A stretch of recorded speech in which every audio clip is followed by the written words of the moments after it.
Hello, Professor. It's me, your boy Coop. I'm doing my report on Italian folk music and how it is an important part of the country's musical heritage, as well as my own heritage, and how it spans a diverse array of regional styles, instruments, and dance.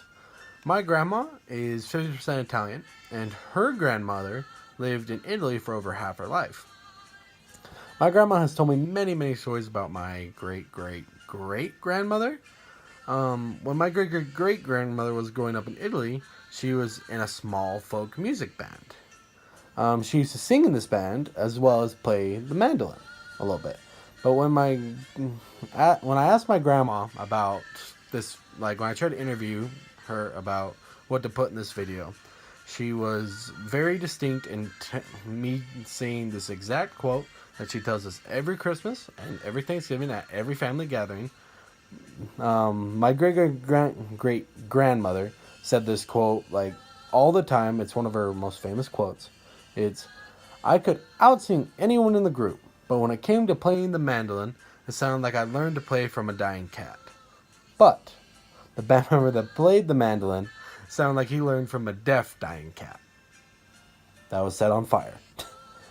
um, Diving into the informational part of this video, Italian folk music has a deep and complex history because national unification came late to the Italian peninsula. The traditional music of its many hundreds of cultures exhibit no single combined national character. Rather, each region and community possesses a unique musical tradition that reflects the history, language, and ethnic composition of the particular locale. Italy's rough geography and the historic dominance of small city-states allowed quite diverse musical styles to exist in close proximity.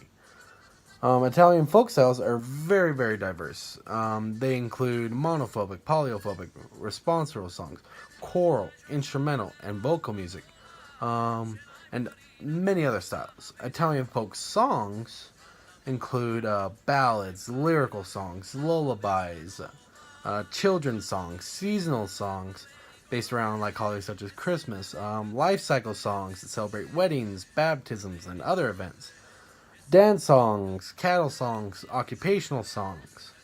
But the country's early folk music is somewhat split. In the north, Italian folk music has Celtic and Slavic features, while in the south, Arabic, African, and Persian influence are much more dominant.